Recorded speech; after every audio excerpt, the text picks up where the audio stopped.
Assalamualaikum warahmatullahi wabarakatuh. Apa kabar semuanya? Waalaikumsalam warahmatullahi wabarakatuh. Di Talk with Ray kali ini Ray udah bersama dengan Kak Rose. Apa kabar Kak? Baik. Awet muda loh. Oh, makasih lo ya. Makin cantik. Alhamdulillah. Beneran serius. Terima kasih. Iya. Kamu Akhirnya, apa kabar, Re? alhamdulillah Re, suaranya baik, masih Kak. bindeng, kayaknya nangis terus kamu ya. Iya, begitulah adanya. Jadi sekarang nih ya masa-masa penantian, kepastian yang tak kunjung usai gitu. Masih sedih banget ya. Sedih banget. Kita ngobrol-ngobrol santai aja nih Kak Oke. Ros. Kak Ros kan udah dari tahun berapa ya bawain acara Dari 2000 Kak Infotainment. Rumpi. Oh, 2000, infotainment oh. dari 2002. 2002, sekarang 2021. Berarti udah hampir 20 tahun ya Kak? Iya, infotainment aja ya. Enggak bosan apa? Enggak. Enggak berniat beralih bidang gitu. Oh, Apa selain yang- presenter.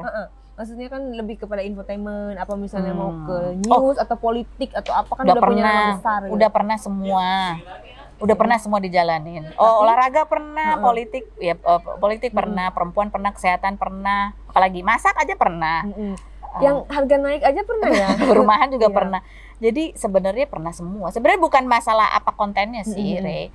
Lebih ke profesi sebagai host, sebagai presenter, sebagai public speaker itu sih yang aku jalanin gitu. Jadi mau kontennya apa sih sebenarnya apa aja lah.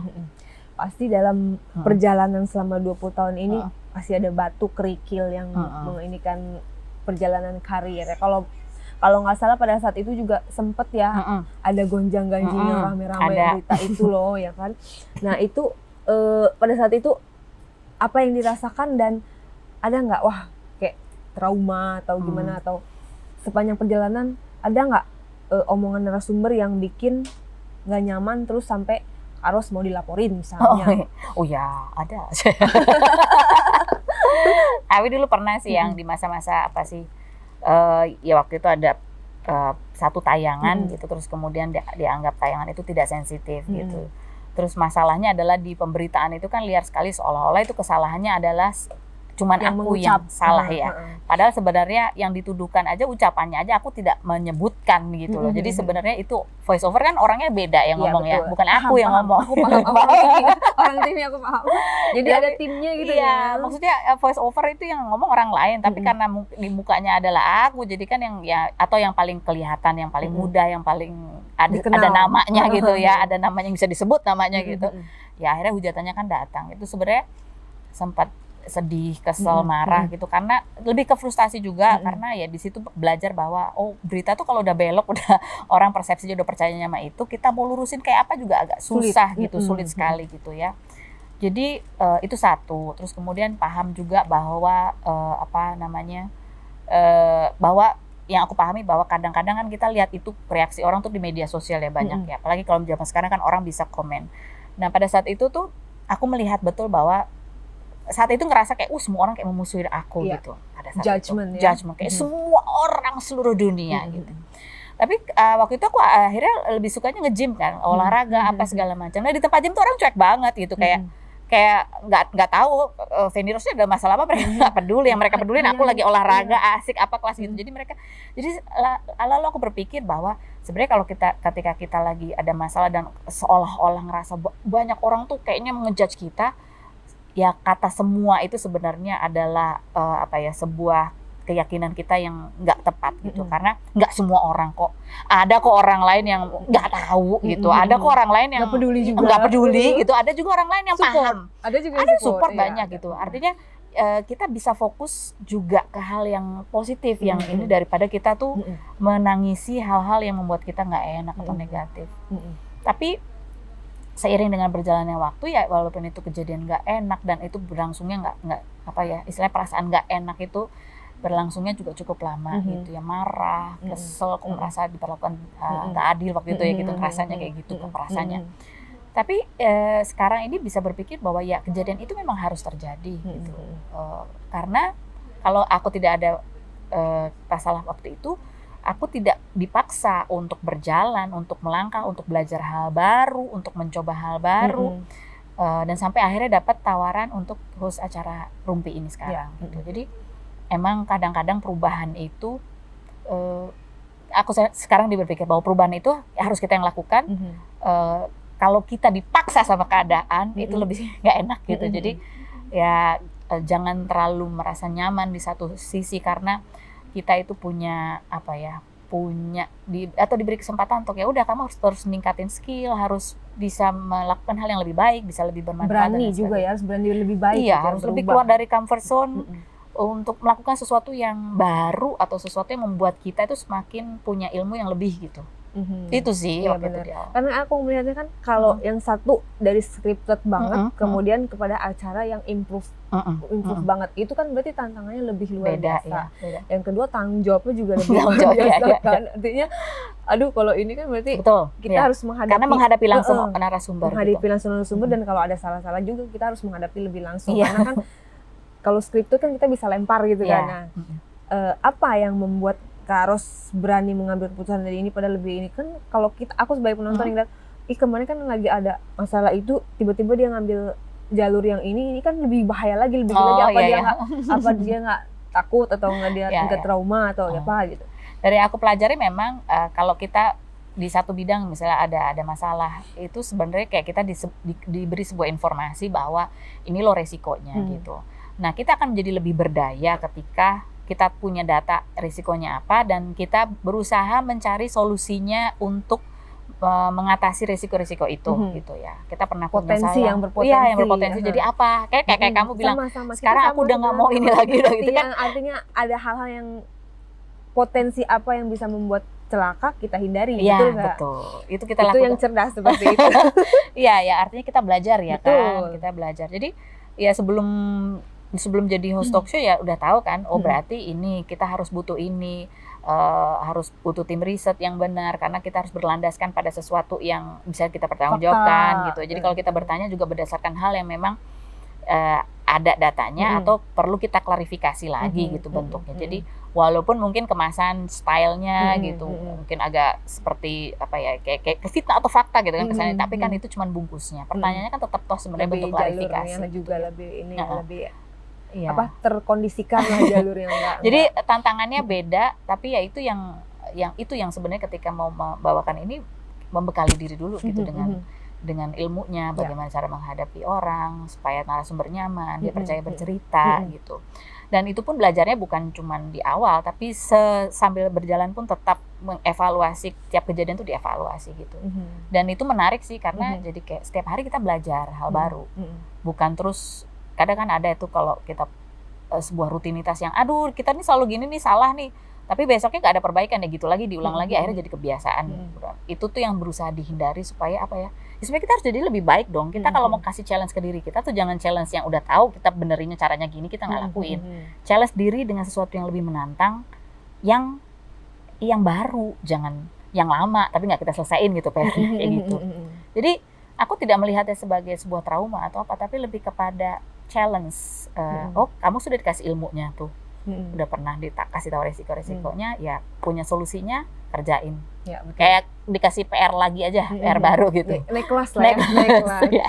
Artinya ya sama seperti aku juga bilang, Reko nggak trauma, kok nge-vlog lagi. Artinya gini, kalau aku bilang aku trauma, berarti aku akan mengulangi kesalahan yang sama. Iya. Aku kan nggak akan mengulangi kesalahan yang sama. Artinya aku maju dengan strategi konsep yang berbeda, yang tidak akan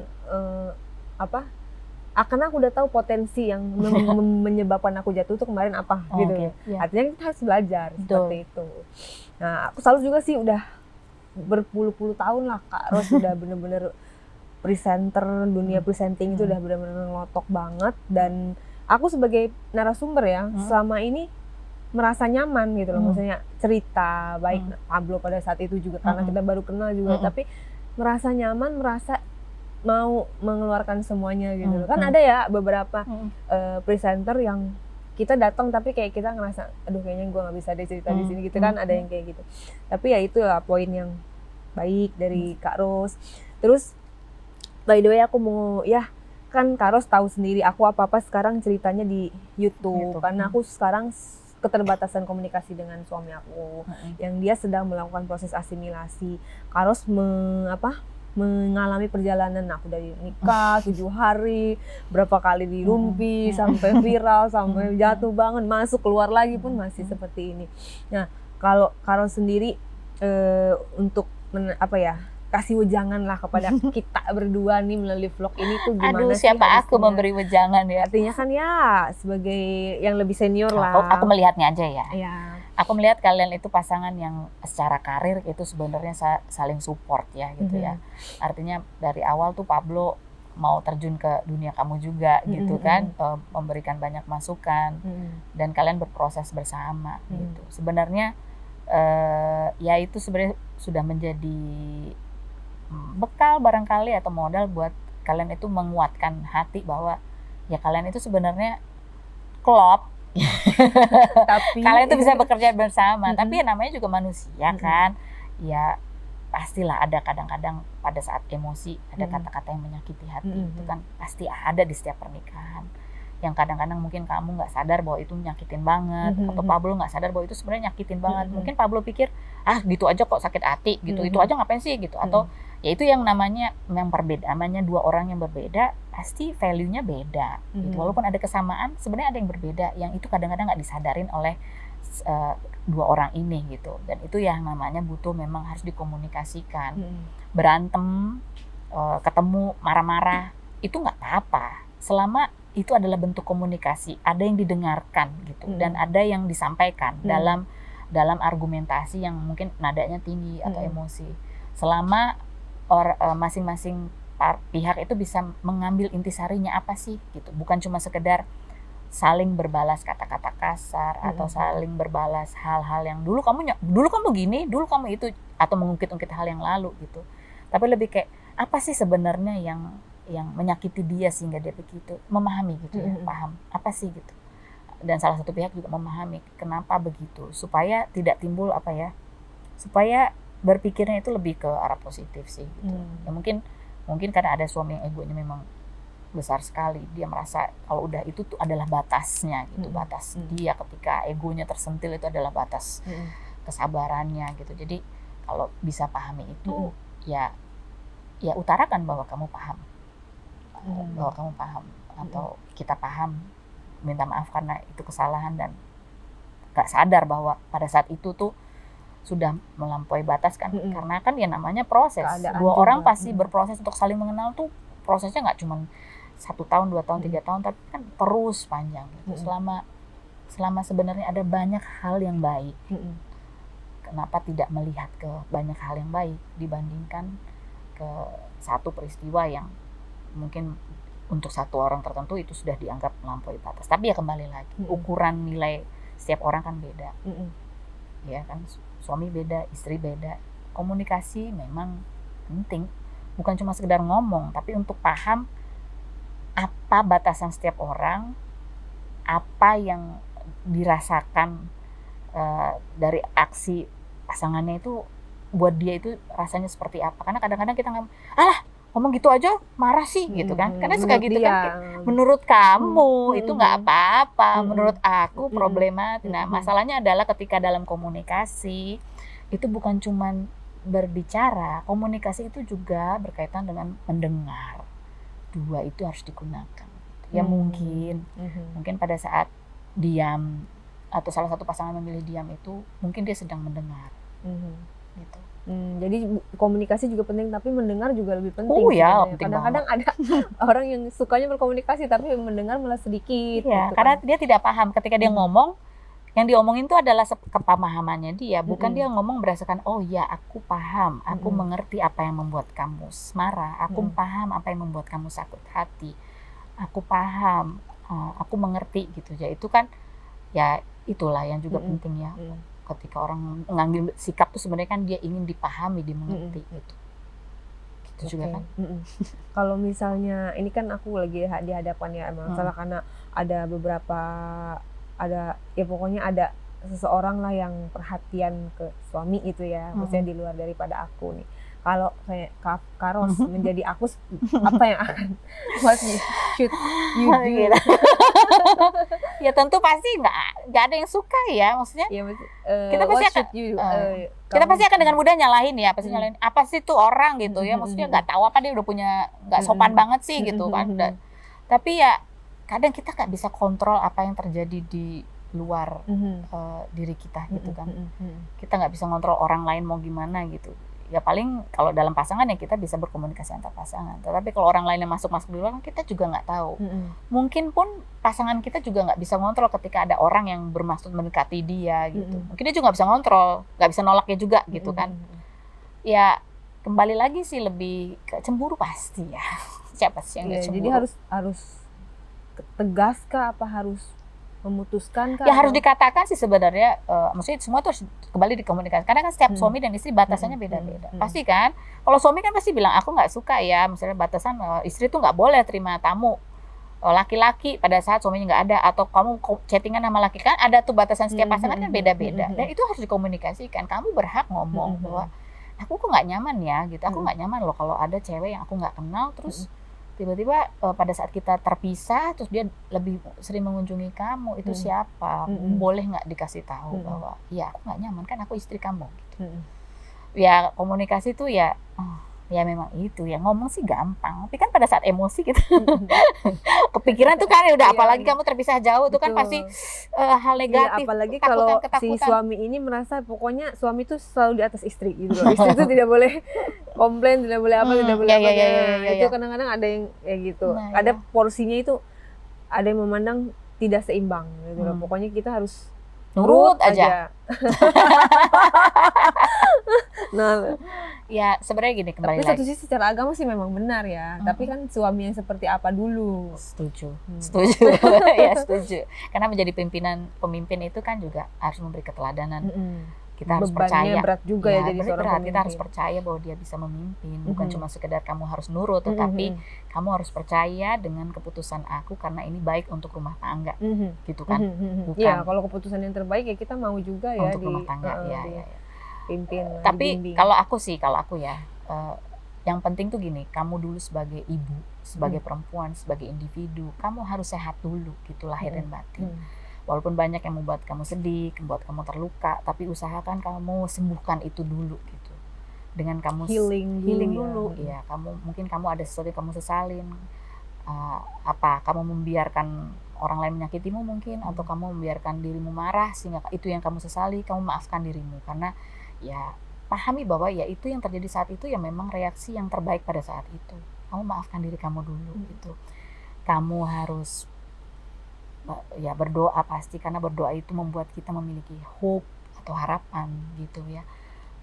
Kamu cari hal yang membahagiakan kamu gitu, karena ketika kamu bahagia, ketika kamu luka-lukamu sudah mulai sembuh, kamu bisa lagi memiliki cinta yang besar dalam hati kamu.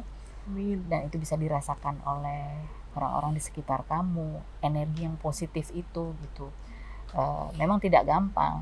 Kamu harus memikirkan diri kamu dulu sebelum kamu bisa memberikan hal yang lebih besar buat orang lain, buat anak, buat suami.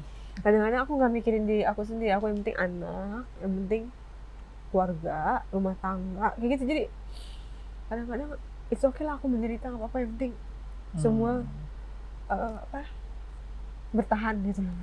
Karena ketika kamu terus-terus menderita, hati kamu terus-terus sakit, ada satu titik di mana itu akan keluar menjadi sebuah emosi yang tak terbendung, karena kamu ngerasa kayak sudah memendam hal yang lama. Ibarat gunung tuh menahan meledak gitu ya, meledak akhirnya. Gitu. Iya, jadi emang harus harus kamu cari tahu, misalnya kamu marah, apa sih sebenarnya yang membuat kamu marah? Karena kan kadang-kadang kita marah tuh kayak kita nggak tahu itu pemicu marahnya apa, tapi jadi kayak meledak yang nggak arahnya buta gitu ya. Ya barangkali kalau ketika kita marah lihat pasangan dikunjungi perempuan lain, mungkin marahnya bukan karena kamu cemburu, mungkin kamu marah karena kamu cemburunya itu bukan karena takut dia ada apa-apa, tapi kamu marah karena dia bisa berkomunikasi sementara kamu tidak, barangkali gitu. Kecemburuannya itu lebih kepada ke arah dia kok gampang karena dia tidak di dalam penjara, itu mungkin itu kefrustasian kamu karena kerinduan gitu kan, itu mungkin marahnya. Jadi atau apa yang menjadi ketakutan kamu harus tahu takutnya itu apa sih sebenarnya yang kamu takutkan, akar masalahnya apa. Karena ketika kamu tahu masalah sebenarnya, kamu bisa cari solusinya sehingga kamu merasa lebih berdaya gitu. Kamu merasa lebih berdaya. Karena ya itulah, emosi-emosi manusia itu sumbernya perlu kita telaah. Kadang kita nggak sadar pemicu emosi kita itu adalah hal yang lain, bukan hal yang terlihat. terlihat aja gitu, tapi mungkin jauh di dalam itu ada sesuatu yang lainnya. Itu yang bisa kamu tanyakan sambil sesudah kamu berdoa, sesudah kamu mengadukan semuanya kepada Allah. Ini yang wawancara gue jadi kayak nangis ya. Satu lagi deh, kalau mungkin aja Pablo nonton gitu kan, kenal juga sama Kak Ros. Ya. Dari awal udah tahu, sama tim-tim dari Rumpi juga udah pada kenal. Tolonglah kasih pesan apa yang bisa diberikan. Ya, Pablo kalau nonton ya Pablo. Ya aku mungkin tidak terlalu tahu kamu, tapi kita pernah bertemu gitu. Paham sih sebagai laki-laki dengan tanggung jawab, dengan perjuangan kamu dalam karir gitu, pasti kamu memiliki apa yang namanya ego, pride yang pasti akan susah atau membuat kamu marah sekali kalau itu mungkin disinggung atau merasa itu direndahkan. Ya, itu aku sih paham gitu. Cuman dan mungkin kamu lagi marah sekarang ya, nggak mau ngomong itu kan mungkin marah. Mungkin dia tidak mau berbicara. Mungkin kamu tidak mau berbicara saat ini karena takut akan menjadi lebih emosi dan itu menjadi lebih buruk, membuat kamu lebih pusing. Mungkin kamu juga butuh waktu untuk ya tenang, introspeksi dari pemberitaan karena ingin berpikir lebih jernih gitu ya. Ya nggak apa-apa sih. Ya aku sebagai orang yang pernah ketemu kalian berharap yang terbaik buat kalian berdua, buat anak-anak gitu. Karena berpisah itu gampang sih. Yang susah itu adalah memaafkan. Yang susah itu adalah berjuang. Kalian sudah luar biasa melewati komentar netizen yang sedemikian rupa dari awal pernikahan kalian gitu. Perjuangan kalian membangun karir bersama itu udah luar biasa. Cerita kalian, cinta kalian tuh kisahnya luar biasa buat saya ya, karena kayak Pablo ini benar-benar laki-laki yang berani mengambil resiko dan yakin banget dengan keputusannya gitu. Ya berpisah itu gampang kok. Ada hal yang lebih menantang yang bisa dilakukan, yaitu mencoba mengenal lebih dekat satu sama lain. Komunikasi lah. Aku tapi tahu aku cuma bisa ngomong sih. Mudah-mudahan yang terbaik lah buat kalian berdua. Mudah-mudahan dia dengar dan sehat-sehat terus Pablo. Tergugah gitu, sepulang. Aduh. Ingat Pablo, apa yang membuat kamu jatuh cinta sama dia? Dulu di tayangan Rumpi pertama kayaknya ada deh. Apa sih buat kamu jatuh cinta sama Rey? Pasti masih ada lah. Rey-nya masih sama kok yang dulu. Gitu. Thank you so much. Terima kasih juga. Ya, mudah-mudahan setelah tayangan ini ada progres. Kemarin kan dia udah voice note. Tapi pas mau dibalas centang 1. Jadi aku ya mungkin dia mau tenang dulu.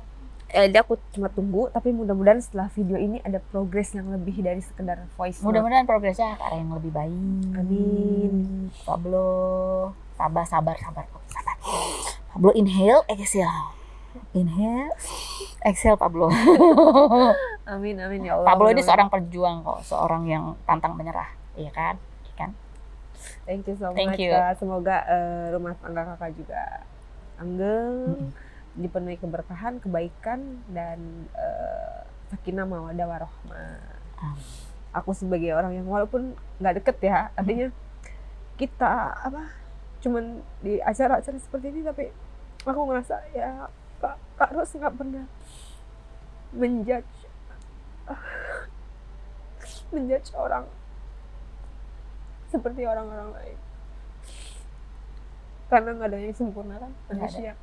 Semua orang bahkan berproses ya. Nabi Adam pun juga make mistake. Semua orang berproses ya.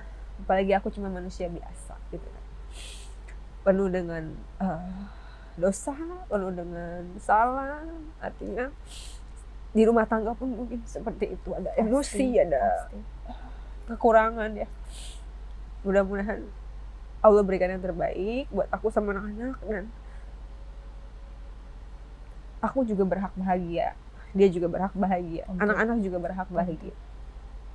Semoga solusi terbaik, insya Allah. Amin. Thank you so much. Sama-sama. Terima kasih banyak. Sukses buat acaranya. Terima kasih sama-sama. Sehat, Sama-sama. dijauhkan dari penyakit Ya. COVID dan Amin, lain-lain. amin. Semoga sama-sama ya, kita semua Ya. dijauhkan dari penyakit dan mara bahaya. Sehat terus, bahagia terus. Amin.